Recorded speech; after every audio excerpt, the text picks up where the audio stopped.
اینٹیں پختہ ہو جائیں، اب انہیں جوڑنا ہے، سیمنٹ سبسٹنس چاہیے، وہ قرآن ہے، یہ جوڑے گا تم۔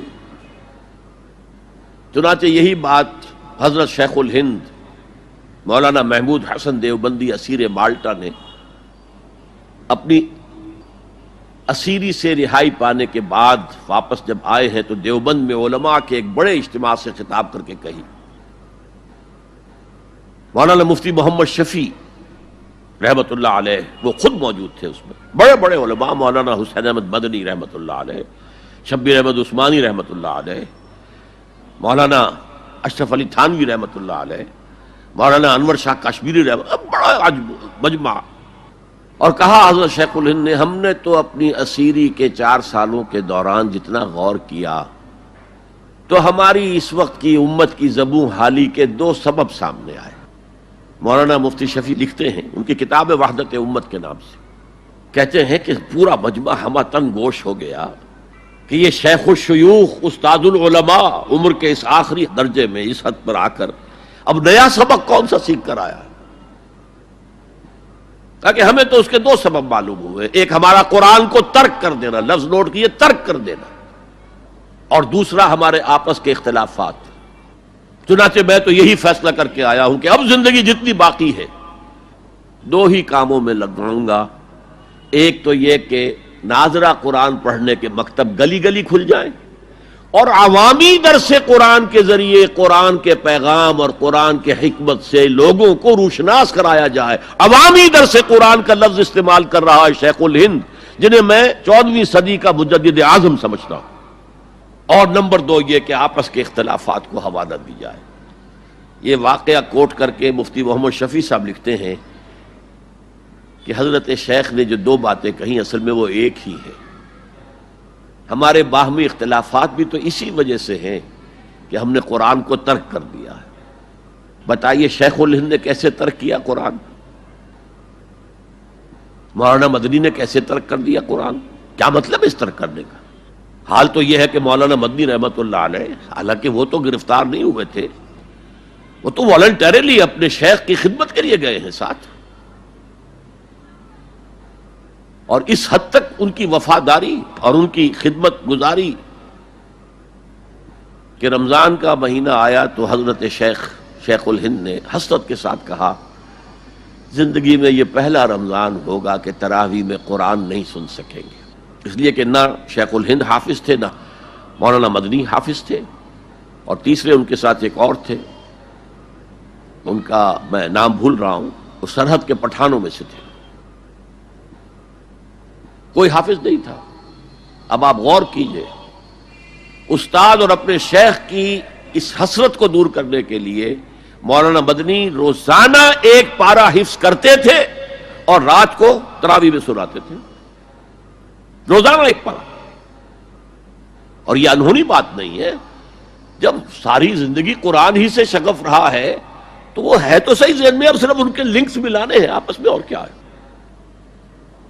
اصل میں قرآن کو ترک کرنے کا مطلب کیا ہے؟ وہ اصل میں ایک اور بہت بڑے عالم دین کی بات سنیے آپ، مولانا سید انور شاہ کشمیری رحمت اللہ علیہ، جو دیوبند سے آ کر آپ کے قریب میں ڈابھیل میں انہوں نے مدرسہ قائم کیا تھا۔ وہ ایک مرتبہ قادیان میں ایک جلسہ علماء کیا کرتے تھے ہر سال رد قادیانیت کے لیے، تو ایک سال اسی طرح وہاں علماء جمع تھے۔ اب جس نے یہ واقعہ بیان کیا ہے اس کا نام میرے ذہن میں اس وقت نہیں ہے، کہ میں صبح مولانا انور شاہ کشمیری رحمت اللہ علیہ کی خدمت میں حاضر ہوا تو دیکھا کہ غم کی تصویر بنے بیٹھے ہیں، بہت اداس، غمگین۔ میں نے پوچھا حضرت کیا معاملہ ہے، کوئی خاص سبب ہے؟ فرمایا بھائی کیا سبب ہے، یہ سوچ رہا ہوں کہ اپنی زندگی عمر ضائع کر دی۔ میں نے کہا حضرت آپ نے زندگی ضائع کر دی، عمر ضائع کر دی؟ آپ نے علم، بیہقی وقت کہلاتے ہیں انور شاہ کشمیری، جیسے امام بیہقی تھے، محدث اور فقیہ دونوں اعتبارات سے بلند، تو آپ نے پڑھنے پڑھانے میں، سیکھنے سکھانے میں ساری عمر گزار دی، تو آپ کی زندگی ضائع کیسے؟ کہنے لگے ہم نے سارا زور اسی پر رکھا کہ ثابت کر دیں کہ شافعی کی رائے صحیح نہیں ہے، ہماری رائے صحیح ہے۔ اسی کے لیے دلائل، اسی کے لیے بحثیں، اسی کے لیے لمبی چوڑی جو ہیں ہمارے ہاں نشستیں منعقد ہوئیں مدارس کے اندر. حالانکہ اللہ کے ہاں یہ ہم سے سوال نہیں ہوگا. گمراہیاں طرح طرح کی پھیل رہی ہیں اور ہم ان بحثوں میں لگے ہوئے. حالانکہ زیادہ سے زیادہ یہ کہا جا سکتا ہے کہ قول اصحابنا ثواب محتمل الخطا، اور جو قول دوسروں کا ہے وہ خطا ہے محتمل الثواب.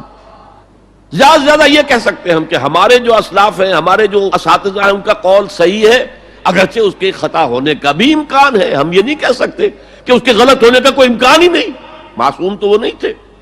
اور قولہم، ان کا جو ہمارے سامنے ہے مد مقابل ہے، اور وہ شافعی ہیں.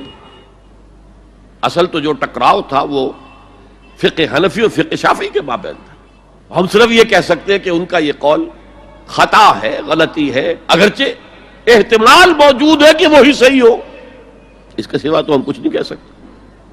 اور ہم نے اپنی ساری زندگی اس کام میں لگا دی. لیکن میں کہہ نہیں سکتا اس پر کتنے رنج اور صدمے کا اظہار کروں کہ مجدد وقت شیخ الہند رحمۃ اللہ علیہ اور بحقی وقت مولانا انور شاہ کاشمیری رحمۃ اللہ علیہ، ان کی ان باتوں کا کوئی اثر ان کے شاگردوں نے قبول نہیں کیا. وہی روش ہے، وہی فقہی بحثیں ہیں.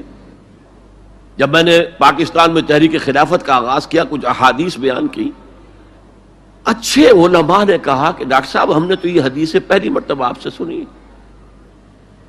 یہ حدیثیں جو ہیں یہ ہیں کتاب الملاحم میں، اشراط الساعہ، علامات القیامہ، کتاب الفتن. اور حدیث کے ان ابواب پر تو پہنچتے پہنچتے ہم ایگزاسٹ ہو چکے ہوتے ہیں. ہماری ساری بحثیں جو ہے وہ ختم، اور وقت ختم ہو جاتا ہے ان فقہی بحثوں کے اندر. یہاں تک تو ہم پہنچتے ہی نہیں. بہرحال دوسرا نقطہ جیسا کہ میں نے عرض کیا، پہلا اینٹیں پکاؤ، مضبوط کرو. یا ایھا الذین آمنوا اتقوا اللہ حق تقاتہ ولا تموتن الا وانتم مسلمون. اور دوسرا ان کو جوڑنے کے لیے قرآن کو ایز اے سیمنٹ سبسٹنس استعمال کرو. واعتصموا بحبل اللہ جميعا ولا تفرقوا واذکروا نعمت اللہ علیکم اذ کنتم اعداء فالف بین قلوبکم فاصبحتم بنعمتہ اخوانا وکنتم علی شفا حفرۃ من النار. تم تو تباہی آگ کے گڑھے کے کنارے تک پہنچ گئے تھے، گرا چاہتے تھے. فانقذکم منہا، تو اللہ نے اس سے تمہیں نکالا ہے. کذالک یبین اللہ لکم آیاتہ لعلکم تہتدون. اسی طرح اللہ تعالیٰ تمہارے لیے اپنی آیات کی تبیین کر رہا ہے، وضاحت کر رہا ہے، تاکہ تم ہدایت حاصل کر سکو.